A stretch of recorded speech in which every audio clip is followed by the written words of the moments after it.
ইরানের হাতে ইসরায়েলের লক্ষ্যবস্তুর তালিকা। গত সপ্তাহে শত শত ক্ষেপণাস্ত্র হামলার জবাবে ইসরায়েল পাল্টা হামলা চালালে সেই হামলার জবাব দিতে ইতিমধ্যে পরিকল্পনা তৈরি করেছে ইরান। সশস্ত্র বাহিনীর ওয়াকিবহাল সূত্রের বরাতে তাসনিম নিউজ এজেন্সি জানিয়েছে, ইহুদিবাদীদের সম্ভাব্য পদক্ষেপের বিরুদ্ধে প্রয়োজনীয় প্রতিক্রিয়ার পরিকল্পনা পুরোপুরি প্রস্তুত করা হয়েছে। ইসরায়েল ব্যবস্থা নিলে ইরান পাল্টা হামলা চালাবে, এতে কোনো সন্দেহ নেই।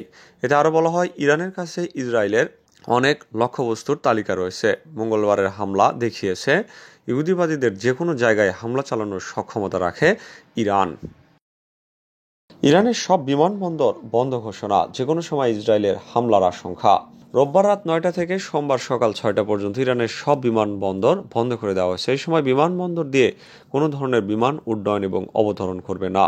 ইরানের বেসরকারি বিমান চলাচল কর্তৃপক্ষের বরাতে এই তথ্য জানিয়েছে বার্তা সংস্থা মেহের নিউজ। বার্তা সংস্থাটি জানিয়েছে, এই সংক্রান্ত একটি নোটিশ ইরানি কর্তৃপক্ষ সব পাইলটকে পাঠিয়েছে। তবে জরুরি ফ্লাইট, ফেরি ফ্লাইট এবং সরকারি বিমানকে এর আওতার বাইরে রাখা হয়েছে।